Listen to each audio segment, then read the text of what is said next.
अच्छा, तो हम जो है वो सबसे पहले जो है ना वो उन चीज़ों को क्वेश्चन नंबर 3 में जाने से पहले हम जो है वो कुछ चीज़ों को समझ लेते हैं। सबसे पहले हमने देखा था कि हमारे पास, हमने ये देख लिया है कि हमारे पास जो है वो कंज्यूमर सरप्लस क्या होता है और प्रोड्यूसर सरप्लस हमारे पास क्या होता है, हमने ये देख लिया है, ठीक है, पिछली वीडियो में। और हमने ये भी देखा था कि प्राइस फ्लोरिंग जो है वो क्या होती है, ठीक है। तो प्राइस फ्लोर हमने कहा था कि वो मिनिमम प्राइस सेट होता है गवर्नमेंट की तरफ से, जो कि इक्विलिब्रियम के ऊपर प्राइस जो है वो सेट की जाती है, ठीक है। किसके लिए कि जो प्राइसेस हैं उसमें कोई मतलब के वो ना आए, फॉल ना आए, ठीक है। अच्छा जी, और हम उसके बाद ये कह रहे थे कि प्राइस फ्लोरिंग जो है वो जब ही अफेक्टिव हो सकती है जब वो इक्विलिब्रियम के ऊपर सेट की जा रही है। इसमें हमने जो है वो डेथ वेट लॉस देखा था, ठीक है। तो डेथ वेट लॉस देख लेते हैं कि क्या होता है। डेथ वेट लॉस हमारे पास होता है कि loss trades that no longer happen और that would have benefited both consumers and producers due to price flow. मतलब कि मतलब डेफिनेशन याद कर लो, मुझे इतना कोई ख़ास ये समझ नहीं आया था और आई डोंट थिंक सो ये लिखने के लिए आ सकता है, ठीक है। तो डेफिनेशन इसकी ये है, एहतियातन मैंने लिख ली थी, याद करनी हो तो याद कर लेना, ठीक हो गया। अच्छा जी, अब हम बात आगे बढ़ते हैं, दैट इज़ प्राइस सीलिंग, ठीक है। तो प्राइस सीलिंग हम कह रहे हैं कि अब price ceiling is a maximum legal price set by the government below the equilibrium, ठीक है। ये जो बिलो द इक्विलिब्रियम और अबव द इक्विलिब्रियम वाला जो डिफरेंस है ना प्राइस फ्लोर और प्राइस सीलिंग में, ये याद रखना बहुत ज़रूरी है, ठीक है। क्यों याद रखना ज़रूरी है, जब ये हम क्वेश्चन नंबर 3 पर जाएंगे ना तो उसको देखकर आइडिया हो जाएगा, ठीक है। अच्छा, price to protect consumers from excessively high cost, ठीक है। डेफिनेशन से समझ आ रहा है कि क्या बात हो रही है। आगे इसके बारे में पढ़ते हैं कि if the price ceiling is below equilibrium it prevents the market from reaching to natural balance and leads to shortage. If the price ceiling is above equilibrium, it has no effect because the market already operates at a lower price, ठीक है। अच्छा जी, तो अब हम बात करते हैं यहाँ पर क्वेश्चन नंबर 3 के ऊपर हम आते हैं, ठीक है। तो क्वेश्चन नंबर 3 में हमसे ये कह रहे हैं कि हमारे पास जो है ना वो एक डिमांड और सप्लाई की इक्वेशन इन्होंने दी हुई है और क्वेश्चन नंबर 3 के पार्ट 1, पार्ट 2 और पार्ट 3 में हमसे वही सेम चीज़ें पूछी हुई हैं जो क्वेश्चन नंबर 1 में हम करते आ रहे हैं, ठीक है। तो हम जो है वो ये तीनों पॉइंट्स जो है वो सॉल्व नहीं करेंगे, डायरेक्ट इनकी वैल्यू लिखेंगे। तो डायरेक्ट इनकी वैल्यू हम लिखेंगे क्योंकि हमें सॉल्व करना तो आ गए हैं ना क्वेश्चन नंबर 1 में, तो इसको जो है वो आप लोग खुद सॉल्व कर लीजिएगा, ठीक हो गया। अच्छा, उसके बाद अब हम क्वेश्चन नंबर 3 देखते हैं, सही है। क्वेश्चन नंबर 3 में हमें डिमांड और सप्लाई की इक्वेशन हमें दी हुई है और अगर क्वेश्चन नंबर 3 को गौर से देखा जाए ना तो क्वेश्चन नंबर 2 और क्वेश्चन नंबर 3 दोनों को गौर से देखा जाए तो क्वेश्चन नंबर 2 में ना प्राइस फ्लोर का वर्ड यूज़ किया गया है, ना ही क्वेश्चन नंबर 3 में प्राइस सीलिंग का वर्ड यूज़ किया गया है, बल्कि सिर्फ एक ही वर्ड यूज़ किया जा रहा है, दैट इज़ फिक्स प्राइस। अब ये जो फिक्स प्राइस की जो ये वैल्यू गिवन है ना क्वेश्चन नंबर 2 और क्वेश्चन नंबर 3 में, इस वैल्यू को जब हम कंपेयर करेंगे प्राइस एट इक्विलिब्रियम पे, ठीक है, इस वैल्यू को जब हम कंपेयर करेंगे प्राइस एट इक्विलिब्रियम पे तो ये हमें बताएगा कि हमारी जो क्वेश्चन है उसमें जो फिक्स प्राइस की जो वैल्यू है वो प्राइस फ्लोरिंग के रिस्पेक्ट से दी हुई है या प्राइस सीलिंग के रिस्पेक्ट से दी हुई है। क्योंकि अभी हमने डेफिनेशन ये पढ़ी कि प्राइस फ्लोरिंग वो मिनिमम प्राइस होती है जो कि इक्विलिब्रियम के ऊपर सेट की जाती है और प्राइस सीलिंग वो मैक्सिमम प्राइस होती है जो इक्विलिब्रियम के नीचे सेट की जाती है, ठीक है। तो सबसे पहले तो हम क्या करेंगे, हमें कोई भी क्वेश्चन हमारे पास आएगा तो सबसे पहले हम जो है वो उसकी प्राइस और क्वांटिटी जो है ना वो इक्विलिब्रियम पे निकालेंगे। फिर हमारे पास जब उसकी प्राइस और क्वांटिटी इक्विलिब्रियम पे आ जाएगी ना तो फिर उस प्राइस को हम फिक्स प्राइस से जो है वो क्या करेंगे, कंपेयर करेंगे, ठीक हो गया। जैसे कि क्वेश्चन नंबर 2 में हम देखते हैं तो क्वेश्चन नंबर 2 की जो इक्विलिब्रियम प्राइस की जो वैल्यू है ना दैट इज़ 3.33, ठीक है, दैट इज़ 3.33, ठीक है, that is 3.33 which is less than the price which is less than, यहाँ पर हमारे पास, हाँ देखो जो कि हमारे पास क्या है, लेस देन है फ़िक्स प्राइस से फ़िक्स प्राइस की वैल्यू हमारे पास कहाँ लिखी हुई है, यहाँ मैंने कॉपी नहीं करी बल्कि लेकिन फ़िक्स प्राइस की जो वैल्यू थी वो हमारे पास है क्वेश्चन नंबर 2 में 7.5, ठीक है, वी नो दैट। तो हमारे पास जो इक्विलिब्रियम प्राइस है ना वो फ़िक्स प्राइस से क्वेश्चन नंबर 2 में हमारे पास कम थी। तो हमें इसका मतलब पता लग गया कि जो फ़िक्स प्राइस है ना ये हमारे पास बेसिकली क्या है, ये प्राइस फ्लोर है, ठीक है। अब हम देखते हैं क्वेश्चन नंबर 3 में। तो क्वेश्चन नंबर 3 में हमने जब पॉइंट नंबर 1, 2 और 3 को सॉल्व किया तो हमारे पास प्राइस एट इक्विलिब्रियम आ गई, दैट इज़ 14.444, ठीक हो गया। और हमें पता है कि हमारे पास जो इस क्वेश्चन में फ़िक्स प्राइस की वैल्यू है वो हमारे पास है 7.5। तो अब 7.5 और 14.444 को कंपेयर किया जाए तो 7.5 इक्विलिब्रियम प्राइस से कम है, ठीक है। तो हमारे पास हमने जो प्राइस सीलिंग की डेफिनेशन में हमने यही तो बात पढ़ी है। हमने क्या पढ़ा है कि प्राइस सीलिंग क्या होती है, प्राइस सीलिंग वो फिक्स प्राइस होती है जो इक्विलिब्रियम से नीचे सेट की जाती है। तो इस कंपैरिजन की बुनियाद पर हम ये पता लगाएंगे कि फ़िक्स प्राइस की जो वैल्यू हमारे पास क्वेश्चन में गिवन है वो प्राइस सीलिंग के बारे में बात कर रही है या प्राइस फ्लोरिंग के बारे में बात कर रही है, ठीक है। दोबारा से मैं बात को रिपीट कर देती हूँ कि अगर हमारे पास फ़िक्स प्राइस की वैल्यू जो है वो इक्विलिब्रियम प्राइस से ज़्यादा होगी तो इसका मतलब ये है कि वहाँ पर हमारे पास प्राइस फ्लोरिंग की बात की जा रही है। लेकिन अगर यही फिक्स प्राइस की वैल्यू जो है वो हमारे पास इक्विलिब्रियम प्राइस से जो है वो नीचे होगी तो हम कहेंगे यहाँ पर हमारे पास प्राइस सीलिंग की बात की जा रही है, ठीक हो गया। तो अब क्वेश्चन नंबर 3 पर हम आते हैं। तो क्वेश्चन नंबर 3 के पॉइंट नंबर 1, 2 और 3 को हमने यहाँ पर सॉल्व करके नहीं दिखाया क्योंकि वो बिल्कुल क्वेश्चन नंबर 1 की तरह सेम है।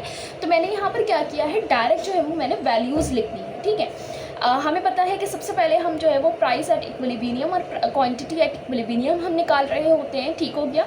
और हम यहाँ पर निकाल रहे हैं फिर हमने कहा कि बिफोर प्राइस सीलिंग, क्योंकि अब हमें पता लग गया है ना, जब हमने प्राइस एट इक्विलिब्रियम निकाल लिया तो उससे हमें पता लग गया है कि यहाँ पर प्राइस सीलिंग की बात हो रही है।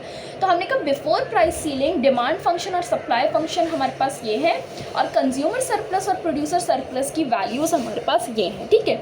तो हमने डिमांड फंक्शन और सप्लाई फंक्शन को हमने जो है वो यूज़ करते हुए हमने ग्राफ बना लिया, ठीक है। ग्राफ हम यहाँ पर देखते हैं तो ग्राफ जो है वो इसको और जूम करते हैं, ग्राफ को और से देखना, ठीक है। यहाँ पर मैंने पहले से ही ग्राफ बना लिया है ताकि क्या थोड़ा टाइम बचे, लेकिन मैं इस ग्राफ को जो है वो बहुत अच्छी तरीके से समझाऊंगी, इसमें कोई कन्फ्यूजन क्रिएट नहीं होगी, ठीक हो गया।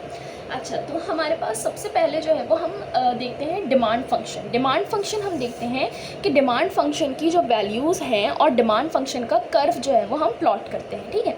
तो हम सबसे पहले कह रहे हैं कि जब पी की वैल्यू 0 होगी तो क्वांटिटी 150 होगी, तो ये हम देख लेते हैं। तो हमने कहा कि जब हमारे पास प्राइस 0 है तो क्वांटिटी क्या है हमारे पास 150, मतलब ये वाला पॉइंट जो है वो 150 को जो है वो क्या कर रहा है, रिप्रेजेंट कर रहा है। और फिर हमने कहा कि जब हमारे पास क्वांटिटी 0 होगी तो प्राइस हमारे पास क्या होगी, 30 प्राइस होगी, ठीक है। मैंने ग्राफ को जो है वो क्वेश्चन नंबर 2 में काफ़ी अच्छे तरीके से एक्सप्लेन किया था, इसीलिए मुझे लगता है कि यहाँ पर दोबारा बनाने की ज़रूरत नहीं है। मतलब इस बने हुए ग्राफ को ही अगर मैं एक्सप्लेन कर रही हूँ तो समझ मेरे ख्याल से आ जाएगी ना, ठीक है। अच्छा, तो मैं कह रही हूँ कि यहाँ पर मैंने कहा कि जब क्वांटिटी की वैल्यू 0 है तो प्राइस की वैल्यू क्या है, 30 है डिमांड फंक्शन के लिए। तो इसी तरह से जब मैंने कहा कि प्राइस 0 है, क्वांटिटी 0 है मेरे पास, तो मैंने प्राइस की जो पॉइंट लगाया है वो मैंने यहाँ लगा दिया और मैंने कहा ये किसके बराबर है, ये 30 के बराबर है। फिर मैंने इस पॉइंट को और इस पॉइंट को मिलाकर एक लाइन ड्रॉ कर ली, that is for the demand, ठीक हो गया। अच्छा, उसके बाद फिर मैंने क्या किया, उसके बाद फिर मैंने सप्लाई फंक्शन की तरफ गई। फिर मैंने सप्लाई फंक्शन में देखा कि जब प्राइस की वैल्यू 0 है तो क्वांटिटी हमारे पास क्या है, 20 हमारे पास क्वांटिटी है, ठीक है। तो मैंने बिल्कुल इसी तरीके से कहा कि जब 0 मेरे पास जो है वो प्राइस की वैल्यू है तो क्वांटिटी की वैल्यू को मैंने यहाँ पर ये जो हमारे पास ये जो पॉइंट है ये हमारे पास बेसिकली जो है वो किसको रिप्रेजेंट कर रहा है, 20 को रिप्रेजेंट कर रहा है, ठीक हो गया। उसके बाद फिर हम सप्लाई फंक्शन की तरफ दोबारा गए। फिर हमने कहा कि जब हमारे पास क्वांटिटी की वैल्यू 0 है तो प्राइस की वैल्यू हमारे पास है -5। तो मैंने इसी तरीके से मैंने कहा कि जब मेरे पास क्वांटिटी की वैल्यू 0 है तो प्राइस की वैल्यू मेरे पास क्या है, -5, जिसको मैं पॉइंट बी कह रही हूँ यहाँ पर। और फिर मैंने जो है वो इस -5 को इस 20 वाले के डॉट से जो है वो मैंने मिला के इस लाइन को एक्सटेंड कर दिया ताकि ये डिमांड वाली लाइन को इंटरसेक्ट करती भी जाए। क्यों डिमांड वाली लाइन को इंटरसेक्ट करती भी जाए? क्योंकि हमें पता है कि जहाँ पर सप्लाई और डिमांड की जो लाइन है वो एक दूसरे को इंटरसेक्ट कर रही होती हैं, वो हमारे पास होता है इक्विलिब्रियम पॉइंट। और जब हम उससे जो है वो परपेंडिकुलर ड्रॉ करते हैं ऑन एक्स एक्सिस, और जब हम उससे परपेंडिकुलर ड्रॉ करते हैं on y axis as well, तो हमारे पास क्वांटिटी एट इक्विलिब्रियम और प्राइस एट इक्विलिब्रियम के पॉइंट हमें मिल जाते हैं। ठीक हो गया। तो हमने इक्विलिब्रियम से यहाँ पर परपेंडिकुलर यहाँ ड्रॉ किया और यहाँ ड्रॉ किया, तो हमारे पास प्राइस एट इक्विलिब्रियम और क्वांटिटी एट इक्विलिब्रियम हमारे पास आ गया। अब हम बात करते हैं कि हमें जो क्वेश्चन में बात की हुई है कि फिक्स प्राइस की जो वैल्यू हमारे पास दे दी गई है दैट इज़ 7.5। हमें अब पता चल गया है कि ये 7.5 बेसिकली हमारे पास क्या है, प्राइस सीलिंग की वैल्यू है। तो अब हमारे पास जो ग्राफ में प्राइस एट इक्विलिब्रियम है ना, उससे नीचे हम एक पॉइंट लगाएंगे और उसको हम कहेंगे कि ये प्राइस सीलिंग का पॉइंट है दैट इज़ इक्वल टू 7.5। और फिर इस पॉइंट को जब हम इसकी लाइन को जो है वो जब हम एक्सटेंड करेंगे, तो ये एक्सटेंड लाइन जब हम करेंगे तो ये सप्लाई की लाइन को और डिमांड की लाइन को जो है वो इंटरसेक्ट करती हुई आगे बढ़ेगी। इसी तरीके से हमने क्वेश्चन नंबर 2 में भी किया था, बस फ़र्क वहाँ पर सिर्फ इतना था कि ये पॉइंट जो था वो इक्विलिब्रियम से नीचे नहीं था बल्कि इक्विलिब्रियम के ऊपर था, तो यहाँ से इंटरसेक्शन हो रही थी। ठीक हो गया। लेकिन अब चूंकि ये प्राइस सीलिंग है तो इसीलिए इक्विलिब्रियम से नीचे है ये, और अब ये कहाँ से इंटरसेक्ट कर रहा है, ये यहाँ से इंटरसेक्ट करता हुआ जा रहा है। कहाँ? पॉइंट E और पॉइंट F पे क्या कर रहा है, ये इंटरसेक्ट कर रहा है। ठीक हो गया। अच्छा, अब हम आगे देखते हैं। अब क्या कर दिया इसने, इंटरसेक्शन तो कर दी। अब जिस पॉइंट पे इसने इंटरसेक्शन करी है सप्लाई वाली कर्व को, तो मैंने क्या किया, मैंने उस पॉइंट को जो है वो ऊपर और नीचे जो है वो मैंने एक्सटेंड कर लिया। ठीक है। ऊपर फिर ये जिस लाइन से कॉन्साइड करा है, जिस पॉइंट लाइन के जिस पॉइंट से कॉन्साइड करा है उसको मैंने C का नाम दे दिया। और फिर ये एक्स एक्सिस पे जिस पॉइंट से कॉन्साइड करा है उसको मैंने यहाँ पर QS का नाम दे दिया। ठीक हो गया। यहाँ पर ना देखो, प्राइस फ्लोरिंग में और प्राइस जो है वो उसमें यहाँ पर डिफरेंस जो है वो इन्हीं चीज़ों का है। ठीक है। हमने प्राइस जब फ्लोरिंग की बात करी थी तो हमने इस पहले वाले पॉइंट को QD का नाम दिया था और दूसरे वाले पॉइंट को QS का नाम दिया था। लेकिन जब प्राइस सीलिंग की बात हो रही है तो हम पहले वाले पॉइंट को QS का नाम देंगे और दूसरे वाले पॉइंट को हम QD का नाम देंगे। ठीक हो गया। अब हमने कहा कि जब हमने सारी नंबरिंग जो कर ली है तो फिर हम वहाँ पर क्वेश्चन नंबर 2 में हमने एक और चीज़ करी थी। हमने क्या किया था कि हमारे पास जब हमने जो है वो इस लाइन को जो है वो जब हमने इसको एक्सटेंड किया था, तो हमने इसको एक्सटेंड किया था तो यहाँ पर जो है ना वो जिस पॉइंट से सप्लाई की लाइन के जिस पॉइंट से जाके वो कॉन्साइड हुई थी उससे हमने जो है वो वाई एक्सिस पे एक जो है वो परपेंडिकुलर ड्रॉ करा था और उसको हमने कहा था कि P2 है वो। ठीक है। और इसको भी हमने फाइंड आउट किया था। तो यहाँ पर हम क्या कर रहे हैं, यहाँ पर हमारे पास सप्लाई की इक्वेशन को, यहाँ पर देखो, यहाँ पर जो है वो हमारे पास इसने सप्लाई की नहीं है बल्कि डिमांड की इक्वेशन को। ठीक है। क्योंकि प्राइस फ्लोरिंग से प्राइस सीलिंग जो है वो काफ़ी चीज़ें उलट हैं। ठीक है। तो यहाँ पर जो है वो सप्लाई की इक्वेशन को इसने जहाँ पर इंटरसेक्ट किया है वो वाला पॉइंट नहीं बल्कि डिमांड की जो लाइन को जहाँ पर इसने इंटरसेक्ट किया है वहाँ से हम वाई एक्सिस पे परपेंडिकुलर ड्रॉ करेंगे। ठीक है। और उस परपेंडिकुलर ड्रॉ करने के बाद जहाँ पर वो लाइन जो है वो आ रही होगी उस पॉइंट को मैं P2 का नाम दे दूँगी और इसको भी यहाँ पर हमने क्या करना है, फाइंड आउट करना है। तो अब फाइंड आउट करने वाली कौन कौन सी चीज़ें हैं, एक तो P2 है हमारे पास, फिर QS है, QD है। ठीक है। अच्छा जी, उसके बाद अब हम आते हैं, क्योंकि क्वेश्चन नंबर 3 के हमारे पास 4 पॉइंट में हमें कहा हुआ है कि if the government imposes a fix price of 7.5, तो हम कह रहे हैं कि compute the new producer surplus and consumer surplus. ठीक है। अब हमें यहाँ पर यही चीज़ें पूछी हुई हैं जो क्वेश्चन नंबर 2 में पूछी हुई थी कि अब जो न्यू कंज्यूमर या प्रोड्यूसर सरप्लस है हमारे पास उसको कैलकुलेट करना है। ठीक है। तो जिस तरह से मैंने बताया क्वेश्चन नंबर 2 से जो है वो क्वेश्चन नंबर 3 में बहुत सारी चीज़ें जो है वो उलट हैं। ठीक है। तो हम इसको इसी तरीके से याद रखेंगे तो हमें जो है वो प्राइस फ्लोरिंग और प्राइस सीलिंग दोनों के कॉन्सेप्ट याद रखने में जो है वो आसानी होगी। ठीक है। तो सबसे पहले हम बात करते हैं न्यू प्रोड्यूसर सरप्लस की।